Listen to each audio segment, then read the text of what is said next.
All right. Well, thank you very much, everybody. Good afternoon. Once again, this is Robert Vale, Vice President of Sales here at Genea.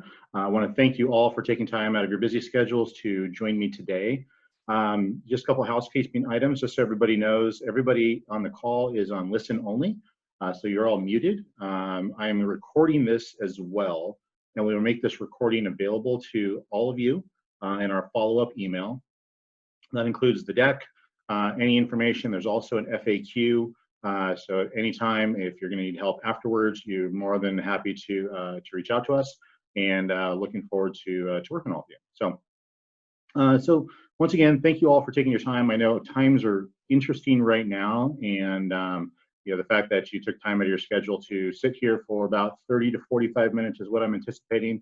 Really means a lot, and I appreciate you all doing this. So our company, Genea, we're in a unique spot, just like everybody else.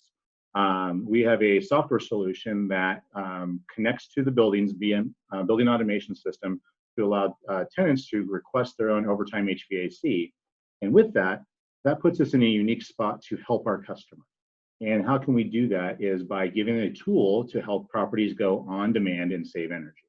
And so that's why we're here today. So as everything started with the COVID-19 situation across the world, we had a number of customers reach out to us and say, hey, I want to be able to take advantage of utilizing your software and save energy and give my tenants a way to request HVAC service when they need it. And so that's what really started this process over the last couple of weeks. And we thought it was interesting enough where we should put together a webinar and educate the rest of the commercial real estate industry on what your peers are doing as a way to save energy during these times. So the way that today's going to work is I'm going to go through a brief agenda here. So I'm going to give a little bit about Genea. So for those of you who are not current customers, not familiar with our business, I'm going to walk you through just a little brief history of our company, go over some of our services. I'll walk through what does it mean to actually go on demand. We'll talk about some of the differences between being by request versus on demand. I'll walk through exactly how it works, meaning how do we connect to a building and allow those buildings to go on demand. And then we'll go through some of the benefits. So we've actually been able to provide some initial information, almost like a case study, to be able to show some of the initial benefits of shutting the buildings off during the weekday. And then I'll give an actual product demo, and we'll go through the FAQ as well. So our company is based in Irvine, California. Our technology has been around for about 15 years, but for the last 8 years, we've been selling our cloud-based overtime HVAC solution to the industry. So when we started in 2012, we had about 9 million square feet of office space on our platform. Today, we're in over 250 million square feet of office space across the country. We work with 21 of the top 25 commercial office owners in the United States in some capacity. And you can see our brag list here of companies who we work with all across the country. We're a national company. We have buildings of all shapes and size, as small as 17,000 square feet and as large as One World Trade Center, which is over 3 million square feet in New York City. In addition to the growth, which obviously as a person who does sales, I'm very proud of, but more importantly, we also have 99% customer retention. And this is at the building level. So as you know, buildings change hands all the time. Property management companies change. We stay with the buildings year over year. In addition to that, we also take very much pride in how we service our customers. It's a very big deal to us that you allow us to service your customer, meaning the tenants in the building. And we have a white glove approach methodology when it comes to service. And that's allowed us to actually have a net promoter score of 75. And this has been a very big deal to us, and it's something we champion as our NPS score, because this puts us in a world-class organization above the likes of Apple.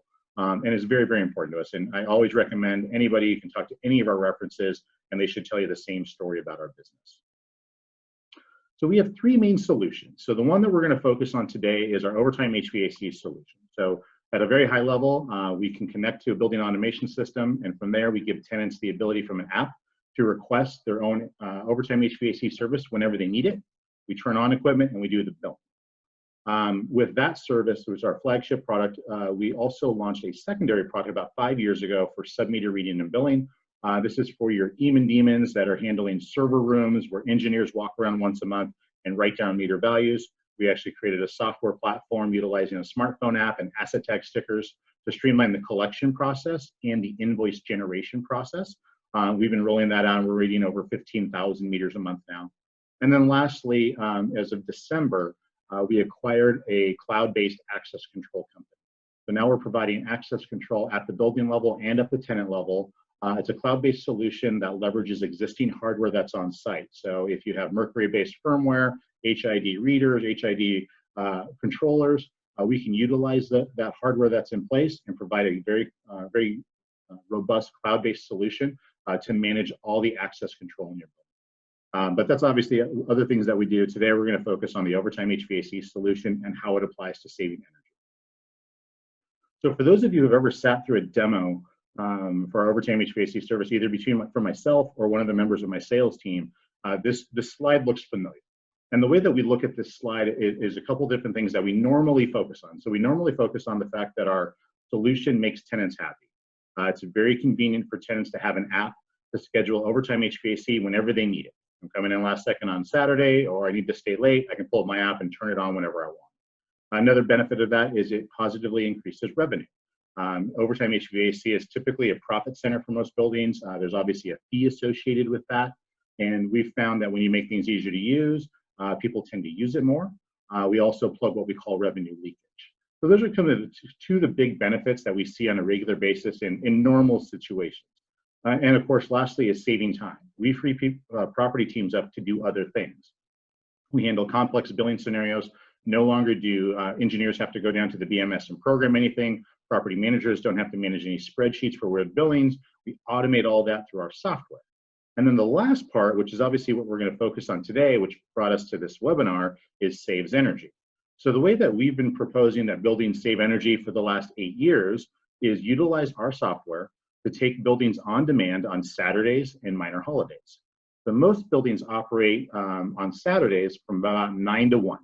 Very standard to see this across the country, where they run the building for a half day in case people show up. Well, with our solution, 93% of our buildings, what they do is they actually shut the building off on Saturday and go on demand. So they tell the tenants, if you're going to come into the building on a Saturday, use the Genea app to request your own service, essentially giving you the switch to turn it on. From 9 to 1, it's free because it's part of your lease hours. I'm not going to charge you, but we're also not going to run the building just in case you show up. Ultimately, it's a convenience for the tenant, and it saves on operational expenses. And that applies to Saturdays and then minor holidays. Friday after Thanksgiving, Christmas Eve, New Year's Eve, days where you know the building is scarcely occupied, you can really reduce runtime on your equipment and save a substantial amount of energy. And that takes us to today. So what's happening now is we're taking our saves energy proposition for Saturdays and minor holidays and applying it to the weekday. So what does that mean? It means we're taking buildings now and going on demand Monday through Friday. So during Monday through Friday lease hours, instead of just running your buildings, assuming full occupancy, we know that's not happening right now. We've polled customers all across the country. We've seen buildings at 5% occupied, 7% occupied, buildings that typically have 9,000 people a day down to 300 people a day. And so it doesn't make sense to run the building full time. So what we do now is they reduce the runtime and go on demand. And so either on demand, totally off, or at a minimum load to handle your central plants and your chillers at a bare minimum. But you tell the tenants now, if you're going to come in Monday through Friday, utilize the Genea app to request air whenever you need it. It's still free because obviously it's during lease hours, so we're not going to charge you for that. But we're also not going to just run it in case you show up. That's not energy efficient. And I know some of you are probably already dealing with the situation of rent abatement and people saying that buildings are not operating. This doesn't affect that. What it means is your building is still open. It's available for people to come in. Now we're just being more efficient in terms of how we operate HVAC, and you're giving them the switch so they can turn it on whenever they need it. And I'm going to go through a live demo and actually show you guys how that works. Most properties are still running ventilation to ensure proper airflow. So a lot of our customers, what they're doing now is they'll come in the morning, they'll run the building for 2 to 3 hours in the morning to have just general airflow in the building. And in the evening, they'll do it again for another hour or so. And this just helps to circulate the air throughout the building so you don't have still air, because you might have days where obviously nobody shows up to the building, depending on what's happening in your state or your city. For the few tenants who are still working in the building, who they're going to be in every day because they're essential, or they just, they're not shutting down their office, what we can do is we can set up recurring requests for those tenants. And it allows you to track exactly who's coming in, who made the request, what times they're coming in. It also gives the tenants the flexibility to turn things off when they are not going to use it. And I'll show you that in the live demo as well. And in most instances, going 100% on demand with our service does not require the building teams to be on site. And we know that's a sticky point right now because most buildings are working with skeleton crews.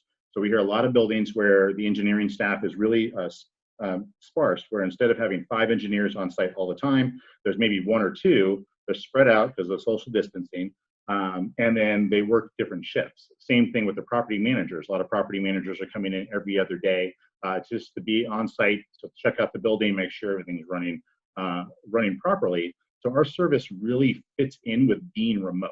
We've actually run this entire business remote for the last 8 years. We can install remote, we service remote, and this allows you to be remote and provide your tenants a very convenient way to request HVAC when they need it. More importantly, this also allows you to really reduce the runtime on your equipment and save energy, and you're doing it in a tenant-friendly manner. By being able to tell your tenants, here's an app, request it when you need it, it takes 30 seconds, that's a much different story than saying, you need to let me know 24 hours in advance so I can pre-program things, and you can't take it out if you don't need it. Which gets me to the next slide. Is what's the difference between by request as opposed to being on demand? So a lot of people who do not have our system are trying to really cut back on the runtime on the building, which is wonderful. But the way that they're utilizing it is typically through your work order system, and that's Building Engines, WorkSpeed, and Angus, all wonderful companies. But the requirement there, because they're not connected to the building like we are, is that you have to make a request for HVAC. So typically, it handles, building team requires that tenants give you 24 hours advance notice that you're going to come in the next day. So the engineer can stop what they're doing, go to the BMS, program a request. So we have multiple people touching this. And then ultimately, the tenants cannot turn off service.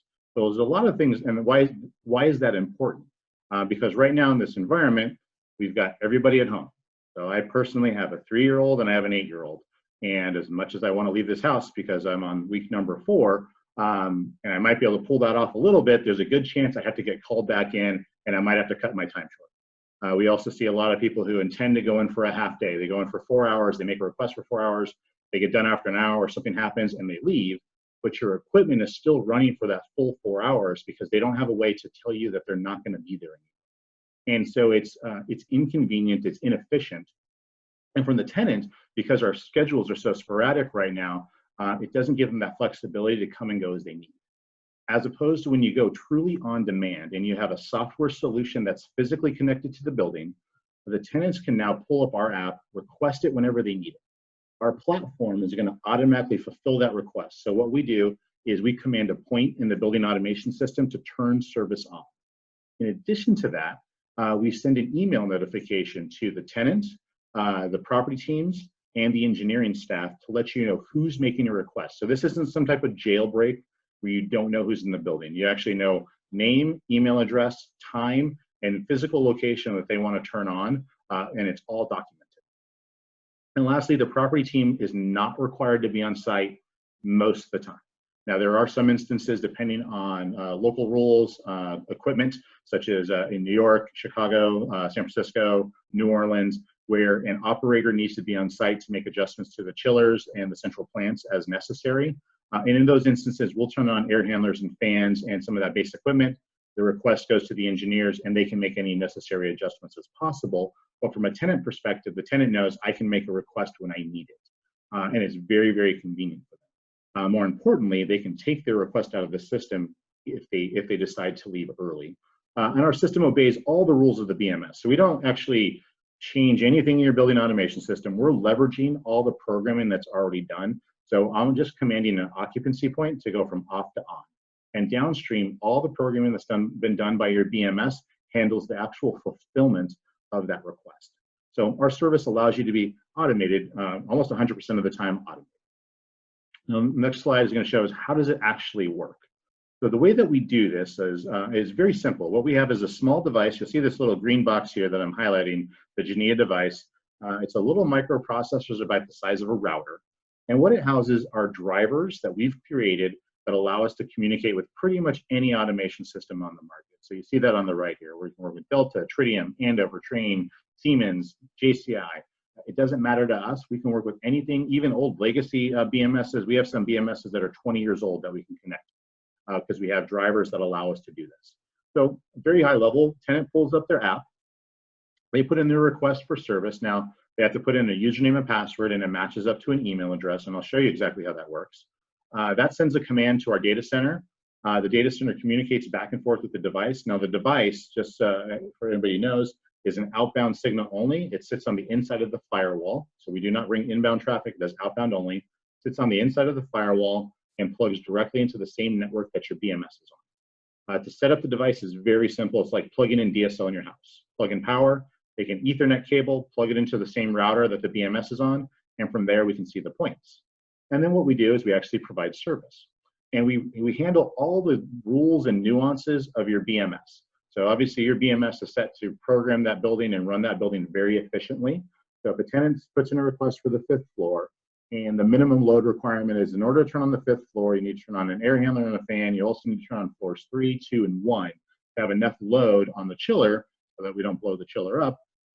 It's going to fulfill. So if it's DDC, that works. If it's pneumatic, it works with pneumatic. Anything the BMS can control, we can control. Same thing with heat pumps as well. So we work with all those different nuances.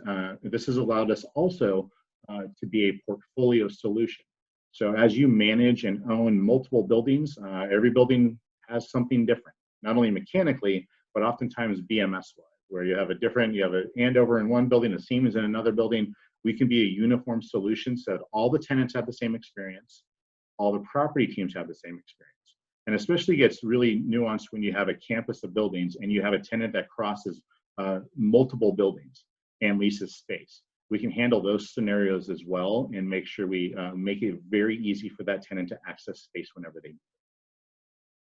In terms of what we are recommending to our operating engineers in terms of changes to the BMS schedule, there's a couple of things that I got from our technical team.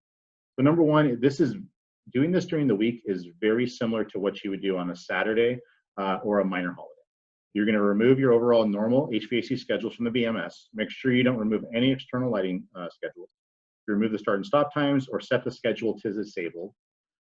If you need to run equipment, do like we discussed earlier. Instead of running from 6 to 6, run for a couple of hours in the morning to get air circulating, maybe another hour or two in the evening to have just that general air circulation. Whatever your minimums loads are for your chillers and your central plants, run at a bare minimum. So to make sure that that equipment doesn't get lost, you don't lose the building, anything like that, you're going to run at a bare minimum to keep that going. So if it's a 3-floor minimum, a 5-floor minimum, obviously every building's a little bit different. If you need more technical help, our team of technicians, they're former controls techs, former engineers, are available to assist you. We've actually set up a very special email address just for this instance. It's ondemand@getgenea.com. And that goes to members of our technical team and our customer success team. So if you want to get set up in the building or you just have questions about your particular BMS or mechanical system in the building, we're here to help, regardless if you're a customer or not. We do want to help you, and we can give you different advice on how to work with those systems because we work with them all. So once again, it's ondemand@getgenea.com. And don't worry, I've got more things to show you guys in the FAQ and the live demo. So the other thing that we've been doing is we've been quantifying what the potential savings is on equipment runtime. So this gets very nuanced, but one of the things about commercial real estate, as everybody knows, is want to find out what's the return on an investment of making any changes to the building. And this is a significant change. So what we did is, because this is still fresh, we took kind of the first week of buildings going on demand. So we look at the week of March 23rd. We've got 4 buildings across the country. So building A is Chicago, building B is Austin, C is Raleigh, D is in San Francisco. And we said, okay, let's look at the building holistically and what should it normally be running at? So if you look at building A, it's a 45-story building. It runs 11 hours per day. And if you look at that, that's the number of HVAC hours. Sorry, it's actually 10 lease hours per day. So the number of total HVAC hours per floor, if you look at the whole building, is 2,200 hours per week. What we found that was actually running because our platform can tell us what is the actual runtime per floor per tenant.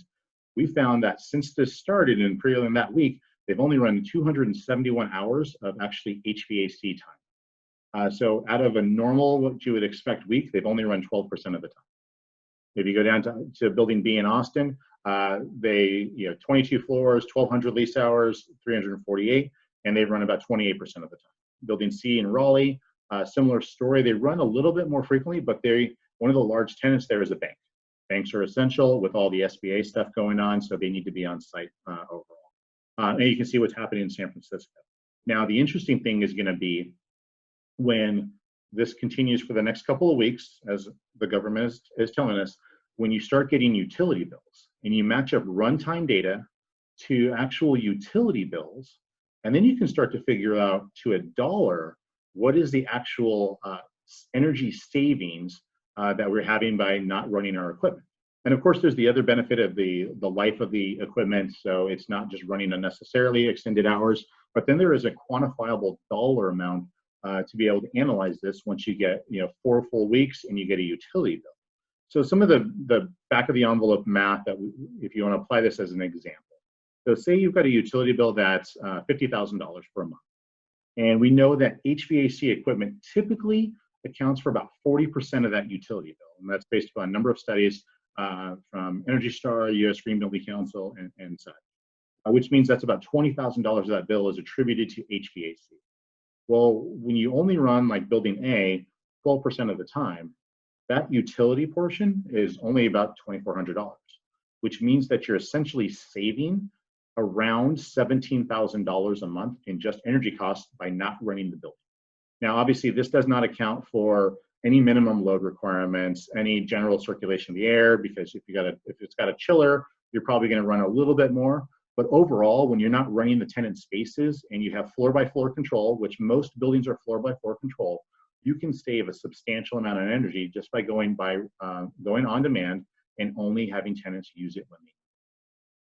But that's the math. So what we're doing as well is we're tracking this for every single building that's a customer building that's going on demand. Anybody who needs help with this with your buildings, we're more than happy to help you. But we are tracking this week by week. And then we are going to be putting together analysis for all of our customers to say, here's what you saved in runtime. Once we have utility information, here's what you saved to a dollar amount, so that you as property operators can go back to your ownership group, back to the asset manager and say, here, by doing this, here's what we saved and here's a dollar amount applied to it. And we'll also put out some case studies about this as well. But this is some of the things that we're doing as a business to help our customers analyze the impact of going on demand in their buildings. So the way that building team implements our service, so one is if you're already an existing customer and you want to implement going on demand, once again, reach out to the ondemand@genea.com email. Our customer success team will take care of you and they'll walk you through it. For anybody who's interested in actually implementing our service at the building to take advantage of this, it's very simple. So the first thing we do is we have a kickoff call. We introduce our team to your team, and then we work with the engineers and the building staff to get our device on site. The beauty of what we do is we do everything 100% remote. So we pre-program the device, we ship it via UPS. Somebody at the engineering staff is typically on site right now, and they just go and they plug it in. And it's very simple to plug it in. We'll set up the database for you. So we'll just need some basic tenant information. Obviously, we need to know their lease hours, so we know what to shut off. And it's customizable per tenant. And then we'll train everybody. So obviously, we'll train the building staff. And right now, the tenants, it's a little unique because most of them aren't in there, but the office managers are the ones who are still giving people access to come in or not. And so we'll train your tenant office managers on how to use the system, how to add and remove users. We'll also supply you with marketing materials as a way to introduce this to your tenants and to roll it out smoothly. Typical implementation is 30 to 45 days. Now, right now, it's a different scenario. A lot of that time goes into training the tenants. We're not training a lot of tenants, and assuming you can get our device on site, our fastest implementation is 8 business days. So we can actually get this up and running fairly quickly and have you going on demand right away to be able to take advantage of this. Now, before I go into the FAQs, I'm going to go into our platform. I'm going to walk you through the tenant experience so you can see exactly how it is.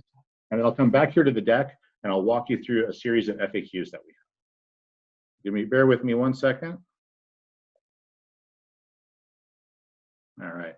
So I'm here at our platform. So we have a couple different ways to access our platform. One is you go to our portal here, platform.getgenea.com, and you log in through any browser. The other way is via our app. And I'm going to show you both scenarios on how to use the system. So I'm showing you this because I want to be able to show you how it looks when things are on demand. So my username and password are in here. If I forgot my password, I can set a temporary one. If I need help, I call the 866 number. And that's even right now, our service is available 24/7, 365. So if anybody ever needs help, even right now, we are fully operational. You can call and we can take care of you or your tenants 24/7. Of course, you can send an email to support@getgenea.com and our team will take care of you just as quickly. I'm gonna go ahead and log in. So when I log in, I'm playing the role of an office manager. So here where we have the best properties logo, that'll be building logo, your logo, whatever you like. As an office manager, I can do a few things. I can request service, I can view my lease information, I can run reports. If I wanna know how many requests have we made since the building has been on demand, I can run that myself, and then I can manage my users. So I'm gonna go ahead and request service. And the first thing we see is this week's schedule. So what you'll notice on the screen during the calendar is that everything in green is on demand. So what does that mean? It's from 8 to 6 p.m., which is normal lease hours. Service is on demand, and there's no charge during this period because it's during lease hours. Now, the other thing that you'll see is one of my coworkers already has a request in the system. So as I'm coming in and I'm deciding I'm gonna go to work, I can see if somebody is already on site and already turned on the air. And in fact, this person just set up a recurring request for the week because they're working from 8 to 10, which is great. Now, if I want to make it my own request, because I'm just going to come in tomorrow, it's really simple.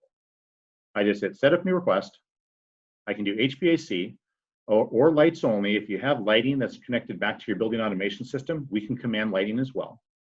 I can start my service today or a day in the future. So let's say tomorrow I'm going to come in and I pick my start time and my end time. So tomorrow, maybe I'm going to come in from 11 and so about 1:30, because that's the extent of when my wife is going to let me leave.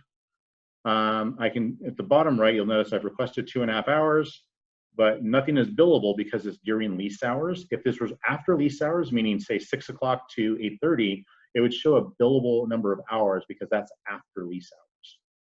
Now I can do this as a non-recurrence, so meaning it's just tomorrow, or I can have it recur this week. So if I'm doing a project Thursday and Friday, I can set this up so it recurs Thursday and Friday. Or I can have it recur weekly.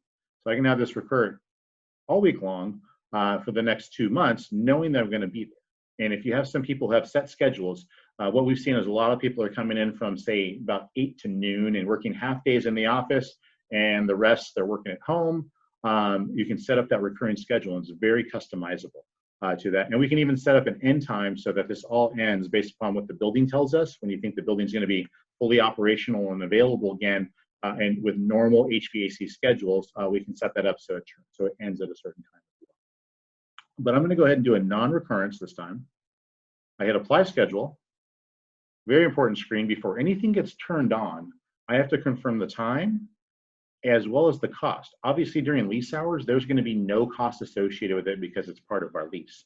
If this were after hours, it would actually show a dollar amount that they're going to be charged as the dollar rate per their lease for overtime HVAC, and they have to approve that. The other thing we do is we have a reference field. This is a required field that every person has to fill out. So if you're coming into the building right now and we're doing work from home, you need to document why you're in the building. So we can put in a reason why. I hit proceed with request. And it is going to show up on the calendar. 1 second. And then the other thing that'll happen, and here it is on the calendar, just like that. The other thing that will happen is a confirmation email will be sent out. And that goes to me, the person who made the request. This goes to my office manager. It goes to the property managers and the engineers. So once again, this is not a jailbreak. You know exactly who's in the system, when they put in a request, what they put it for, and why. So we track all that. We're very big on accountability here. So you actually have all that documentation here. The other thing we do is we teach the tenants, if you're going to leave early, take your request out of the system. And it's very simple to do. So if I put in a request for 2 hours and I'm done after 45 minutes, or I decide I'm just not going to come in, I can come and remove my request. I hit the red X and click OK, and it's taken out of the system immediately. And what it will do is it'll either stop the equipment or we'll run your equipment to whatever their minimum requirements are. And if it's after hours, we'll stop your billing or run whatever the minimum bill times are. It also sends out a cancellation email letting you know they've canceled service. The other thing that I'm going to show is managing the users, because there's a lot of different ways that we can add and remove users, and we make this very simple for you and for your tenants to get people in the building. So if I have a brand new employee or I need to add a new user to the system, all I need is a first name, a last name, and an email address, and then I determine this person's role. This is important for right now, because an office manager can add and remove users, and they can obviously charge for overtime HVAC. A tenant user can make requests and charge for it.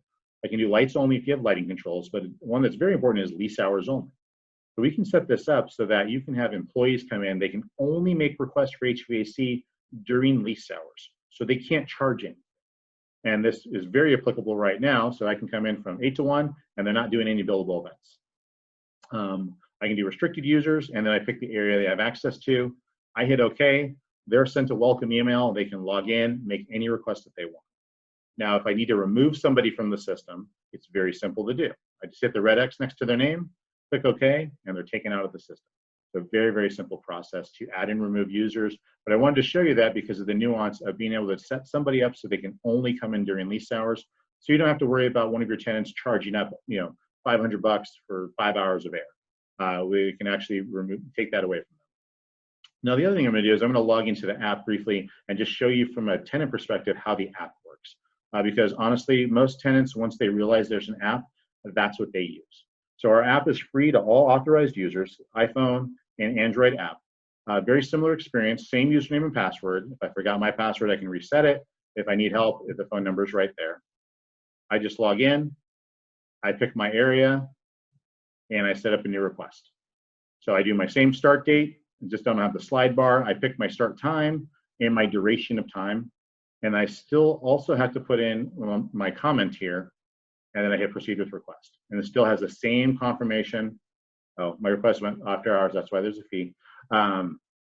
Same confirmation, same email confirmation goes out, everything is similar. The big difference between the app and the portal is in the app, I cannot add and remove users, and I also cannot set up recurring requests. Usually it's the office managers are the ones who set up the recurring request, add and remove users, so they use the portal. And of course, we can always help with that too. So that's the demo. That's the product itself and how it practically works. Let me jump back into the deck, and I'm going to walk through some of our FAQs. And of course, remember, anything that I'm showing here in the PowerPoint is going to be available for all of you in our follow-ups. So we go through some frequently asked questions. So here's a lot of things that we've seen. So will tenants consider this an opportunity to not pay rent because the building services are not being provided? Well, in this environment, you may have tenants who are asking for certain things, but when it comes to HVAC, you're still providing service. Obviously, the building is available for them to come and work. You're probably cleaning extensively, and what you're doing now is being energy efficient, but you're giving them the light switch to turn on HVAC as they need it from an app. So it's very, very convenient, and the adoption rate goes up dramatically when you put the power in their hands to turn it on whenever they need it. What's the best way to roll this out? So we've talked to a number of customers about this and wanted to understand, how did you roll this out to your tenants? We've had some that said they just did it. They picked a date, they sent a letter to the tenants, and these are the ones who are already typically familiar with using our service, said, starting on Monday, we're going to go on demand with the building. Anytime you need HVAC during lease hours, you use the Genea app to make a request, and there's no charge because it's during lease hours. We also recommend that you may check your access control logs. Look at the recurring schedules. Put in recurring schedules for those tenants who are going to be in because maybe they're essential and they're in every day no matter what, and go on demand with the rest. Because you may have some tenants that push back on this. And if they do, that's fine. We can put in a recurring request for your area, and you shut off the rest of the building. Being able to shut off 90% of the building is much better than not being able to shut off 90% of the building. So you can be much more energy efficient by shutting things down. And then you may want to poll your tenants. They're looking for different ways to save on cost. Now, by saving on energy at the building, ultimately is going to save them on operational expenses. So you can explain that story to them and why we're doing this and being more efficient when it comes to operating the building. How much money can you save? Well, we did the back of the envelope math, but there's a lot of different nuances that come into operating the building. Obviously, occupancy, the mechanical setup, your utility rates for the area. Is your building 100% vacant? Is it 30% vacant? How much space is actually getting used? But our goal is to try and help as much as we can, help you guys analyze this and come up with an ROI on what the opportunity is to go on demand. The implementation I already talked about, typically 30 to 45 days, but we can be very quick. And in this environment, we can get moving very quickly. Like I said, our whole team is available, and we're built to run this remote. How much does it cost? So we don't charge anything up front to implement our service at all. What we charge typically is a fixed monthly fee based upon the square footage of the building. It's a 12-month commitment. If you're not happy after that 12 months, you cancel it, you send us back our device. There's no further financial obligation. We offer free trainings throughout the year. We don't nickel and dime on any of that stuff. And we take care of your tenants, and we help do analysis like I already spoke about. And then we do have discounts for portfolios as well. If equipment needs to run at least 4 hours, how do you handle that? So most of our clients who have central plants and chillers have a minimum load requirement. So as part of the implementation process, what we do is we work directly with the engineer. We say, okay, if tenant needs to turn on the 5th floor, what else do you need us to turn on to meet the load? Is it 4, 3, 2 in lobby?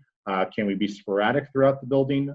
You tell us, and we're going to work with the requirements that the engineer sets forth to be able to run whatever those minimums are. And it doesn't matter if the building is zoned north, south, east, west. All the different ways that you can zone a building, we can handle that. It doesn't matter if it's DDC, if it's pneumatic. We can handle all those different scenarios. Is our software compatible with the BMS? Probably. With over 800 implementations across the country, we work with pretty much everything. So we love BACnet because BACnet's easy. But if you don't have BACnet, if it's a proprietary system, we have drivers that can communicate with everything. Of doing this and having buildings of age, we can connect to pretty much anything that's on the market.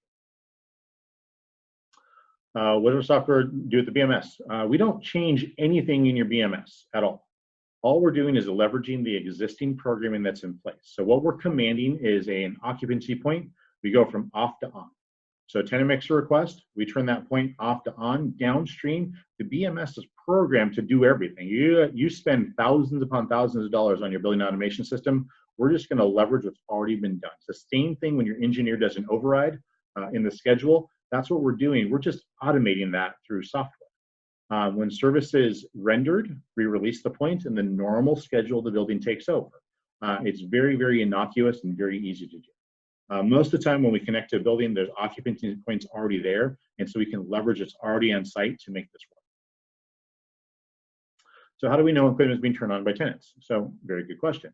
So a couple things. One is email confirmation. So I already showed you the email confirmation. Anytime a tenant makes a request, a confirmation email is sent to the tenant, the property managers, and the engineers. So it's essentially having a digital receipt that lets you know who's in the building. We can also provide to the engineering staff a pending request report. So we can show up an automated email to show you all the requests that are upcoming for the coming weekend. And then of course, there's various dashboards and reports where you can run your own reports.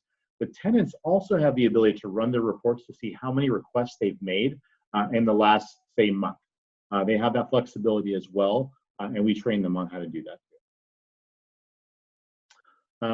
How does our system work when people are doing maintenance on equipment?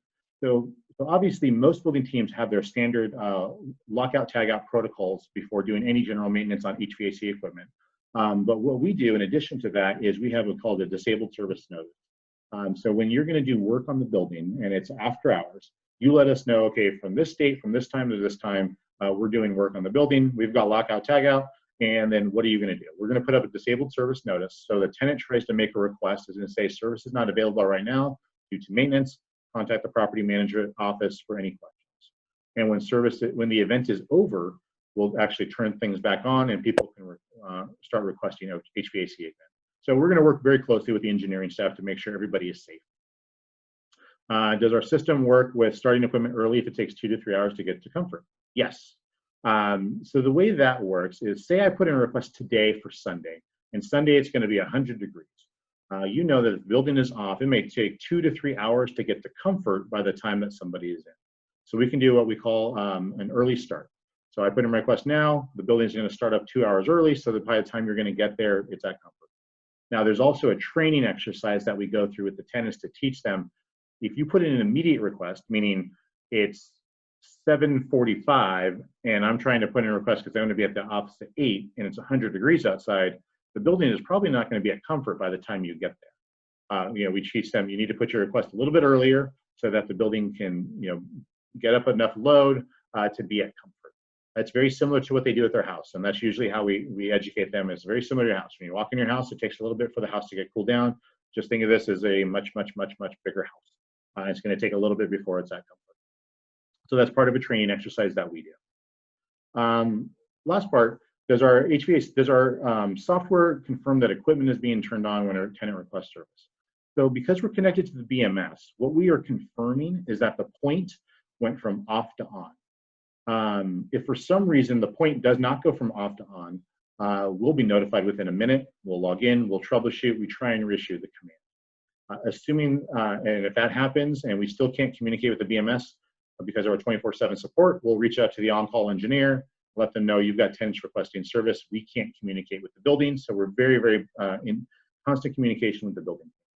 Now downstream though, if a fan physically does not turn on, unfortunately we don't know that. We just know the point said turn on. So if a tenant calls us, and they'll call the 866 number and talk to one of the wonderful members of our customer success team, they'll say, I put in a request, but I don't feel any error. First thing we'll do is we'll look to see, did the command go through? And the next thing we'll do is we'll recommend to the person calling in, hey, do you hear anything? It takes a little bit for equipment to get going. Do you hear anything? Do you feel anything? If you don't, let us know, and then we'll reach out to the on-call engineer. So we're going to try and work as many ways as we can to triage this, and then ultimately only bring you guys into when we need some help, and ultimately when your tenant needs some help that we can't. Once again, I want to appreciate all of you joining me today. Thank you very much. For those of you who are interested in learning how to take your building on demand, like I said, we set up a special email address just for you. It's ondemand@getgenea.com. You can also call our main phone number. We're fully operational. Obviously, all of you have seen my email address. You can ask me questions as well. But very much appreciate you taking the time to do this. We will send a follow-up email, I think later this afternoon, that will include a link to this deck. And then once we get the videos uploaded, we'll send you a link to the videos. Feel free to share with anybody that you think is appropriate. But we look forward to working with you, and stay safe out there. Thank you very much, everyone.